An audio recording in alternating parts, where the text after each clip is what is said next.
전 세계가 글로벌적으로 지금 위기 상황으로 치닫고 있는데 점차적으로 더 강화가 되는 건 뭐다? 스테이블 코인, 달러. 그렇게 보면 어떻게 되냐면 트럼프의 전략과도 좀 맞는 이런 느낌이 없지 않아 있지 형님들. 중국 베이징 등 일선 도시 부동산 경기 띄우기, 내수 진작 심혈. 선전에도 사람이 없고 우리나라 용산 생각하면 돼. 우리나라 용산 그 선인상가 있잖아들, 컴퓨터 사고 팔고 맨날 했었던데 거기가 다 이제 허물고 새로 지으려고 하는 것처럼 지금 그렇게 가고 있습니다. 그래서 명품 매출이 급감을 하고 중국 명품 플랫폼이 34% 성장하고 상하이 등 대도시에서 소비 위축이 있고 부자들도 돈을 안 씁니다 형님들. 그래서 여행, 쇼핑, 외식 전부 다 감소하고 있는 거죠 형님들. 우리나라도 마찬가지고 물가는 상승하고 있지만 생활 패턴은 절약 중심으로 전환이 되고 있습니다. 신차 판매가 5.8% 정도 빠졌고 고급차가 12% 빠지고 중고차, 자동차, 수리, 보이차가 되게 유명했잖아요 형님들. 보이차 2천만 원짜리가 보이차를 투자를 되게 많이 했대요. 근데 그러면 끝물이더라고. 보이차가 2천만 원짜리가 지금 뭐 200만 원, 200만 원 뭐 이런다고 합니다 형님들.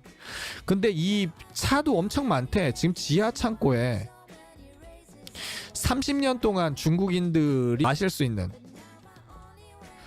어떻게 해요? 전부 다 거품이죠, 거품. 우리나라 부동산도 거품. 사줄 사람이 없습니다. 그거 알고 계시고. 그리고 가장 큰 문제가 중국이 뭐야 형님들? 청년 실업률 20%인가 넘어가니까는 얘네들이 감췄죠. 거의 한 30-40% 될 겁니다. 30-40% 될 거예요. 거의 한 40% 될 겁니다. 그래서 얘네들이 일어나는 게 뭐예요? 디플레이션. 10,000원 주고 시간당 10,000원이라고 얘기하니까 뭐 몇천 명씩 지원을 해. 이렇게 사람 많이 모인다고? 그래서 8,000원 해봤어. 그래도 막 100명씩 막 몰려. 그러니까 어떻게 해야 형님들? 6,000원, 5,000원 하는데 그래도 먹고 살라니까 뭐야 형님들? 전부 다 지원이야. 어떻게 돼 형님들? 디플레이션이 일어나는 거죠. 그리고 재고 같은 것도 많이 남아있고 어떻게 좀 팔아서 연명을 하고 공장을 돌려야 되니까 디플레이션. 물가가 오히려 낮아지는, 국사의 절반이 전반적으로 생존형 소비로 전환이 되고 있습니다. 경기 침체, 장기화가 지금 진행 중이고 있고, 중국 스테이블 코인의 달러 견제, 한국은 제도 설계 논의에 머물렀다. 달러를 견제하기 위해서 중국도 스테이블 코인을 무조건 해야 된다는 이런 부분이 있는 거죠. 그 아까의 추가적인 부분을 이야기하자면 글로벌 위기에 대해서 계속 이야기 드리고 있습니다. 우리나라 살짝 이야기 조금 더 해보자면 이런 거죠. 은행 파업 시 예상되는 불편한 거, 신규 계좌 발급이 안 되고 각종 증명서, 어디 해외에서 뭐 같은 거 하고 잔고 증명, 뭐 해외 나갈 때 유학생들 마찬가지잖아. 그리고 주택 담보, 전세, 기업 대출 심사가 전부 다 지연됩니다. 이런 거야. 만약에 우리나라가 지금 이렇게 있어, 우리나라 이렇게 있는데 조선시대야, 한양에서 부산까지 돈을 갖다가 한 번 거래를 해. 100만 원이 왔다 갔다 하려고 해. 그럼 뭐예요? 적어도 한 달 걸려. 100만 원이 왔다 갔다 하는데 사람 인편에 왔다 갔다 해야 되고, 그럼 경제 자체가 뭐야? 잘 안 돌아가. 근데 은행이 있고 경제가 이게 빨리 돌아갈 수 있고 금융 인프라가 구축되면 구축될수록 어떻게 되냐면 지금 블록체인 1-2초 만에 가잖아. 100만 원인데 밑으로 내려 올라가고 위로 올라가고, 이게 100만 원이 회전 속도가 장난이 아닌 거야. 이게 비교가 안 되는 거야.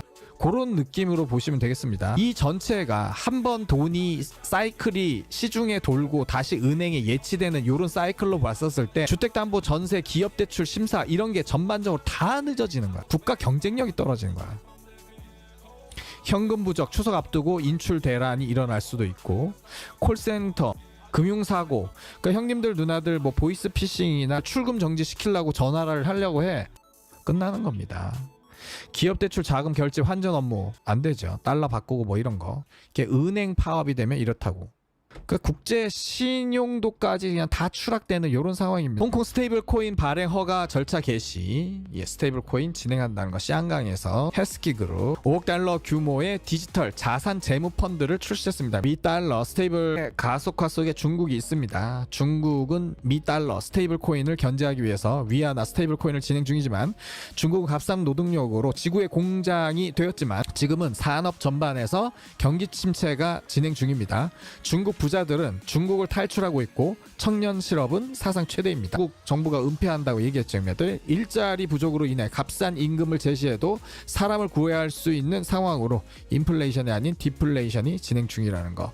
코로나로 인해 일상생활이 크게 변했습니다. 특히 오프라인 업무에서 비대면 형태로 변했고 온라인 쇼핑과 배달 서비스가 활성화되면서 수많은 가게들이 문을 닫고 있죠. 우리나라도 이건 마찬가지고 전 세계가 마찬가지입니다.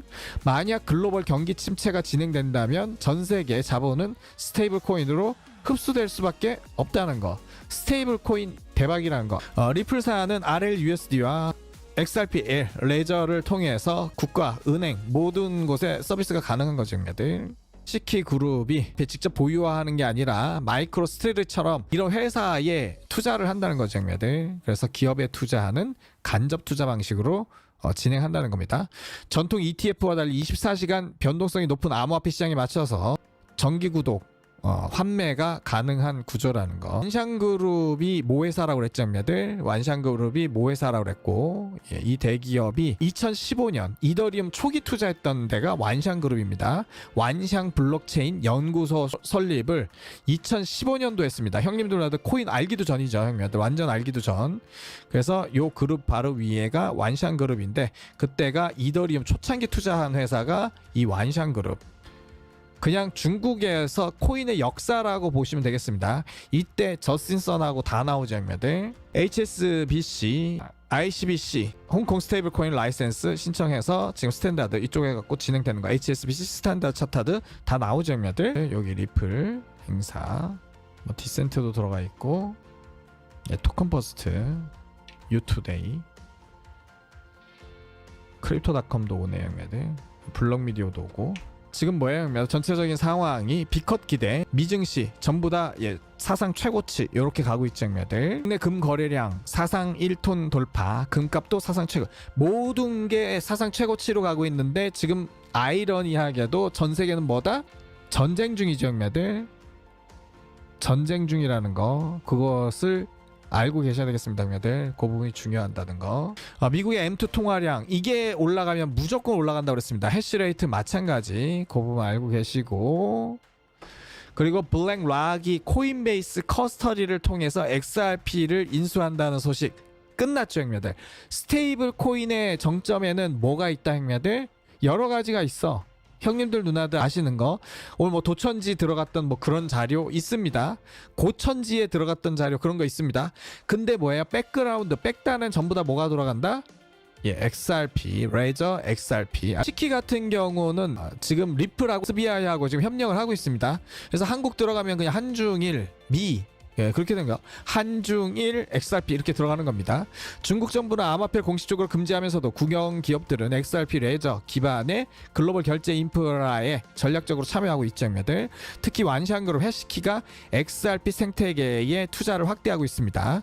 일본 SBI 그룹은 리플 서클, 스타탈레, 소니와 공동 개발한 싱가포르 웹 서비스 웹3, 여기가 스타탈레라는데 형님들, 여기와 스테이블 코인 유통과 토큰, 자산 24시간 거래하는 플랫폼 구축했고, 그러니까 싱가포르도 지금 들어가 있는 겁니다. 여기에. 그래서 리플사는 작년에 코엑스에서 9월 21일 XRP 서울 2025도 한다는 거죠. 작년에 이어서 올해 코엑스에서 한다는 겁니다. 이번에 우리가 한다는 거. 블랙락의 XRP 매집 이야기가 계속 흘러나오고 있고, 금융기관의 XRP 매집은 너무나도 당연하다는 이야기를 했죠. 기사에 나오지만 않을 뿐 이런 부분은 당연히 진행된다고 이야기를 드렸었고, 지금 나오는 거죠. 그런 기사들이.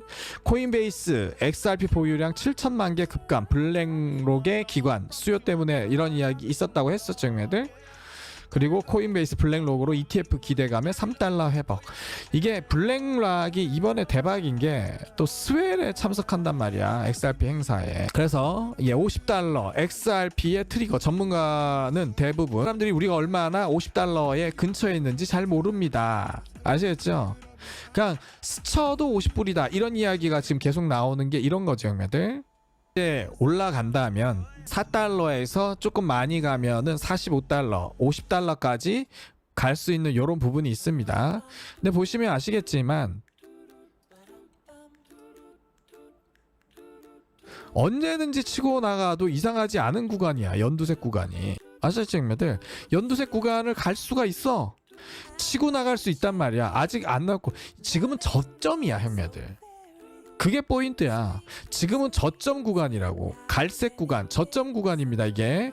근데 여기에 들어가는 게 이제 일반적으로 약간 올랐다라는 거고, 좀 많이 갔다 하는 게 뭐예요, 형님들? 250달러까지. 지금 저점 구간이야.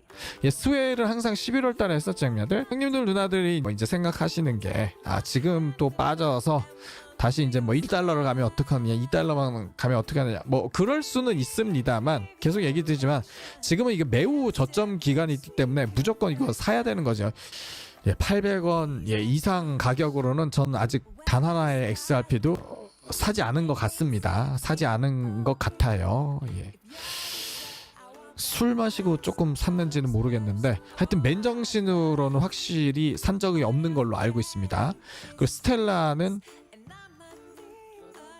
4,500원도 조금은 산 것 같긴 하고, 거의 맥시멈이 350원이었다는 그런 이야기. 그래서 제가 형님들 누나들께 드리고 싶은 이야기, 디지털 부자의 척도 XRP 스텔라 이렇게 이야기하도록 하겠습니다.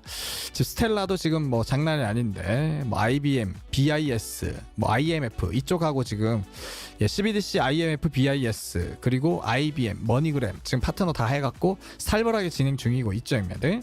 그래서 엔딩 멘트, 디지털의 부자의 척도 XRP 스텔라 이렇게 정리하도록 하겠습니다, 형님들.